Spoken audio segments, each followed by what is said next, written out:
che fino all'altro ieri ti controllavi anche nei desideri, tu che vivevi nell'illusione di dominare ogni tua passione, tu che disprezzavi la troppa emozione come nemica della ragione.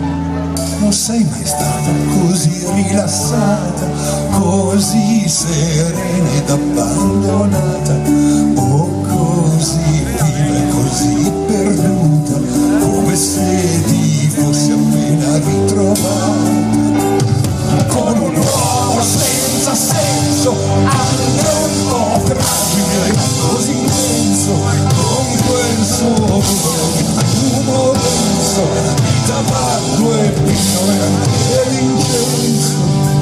Un uomo dolce e duro nell'amore, che sa come prendere e poi dare, con cui scopare, parlare e mangiare, e poi di nuovo farsi far l'amore.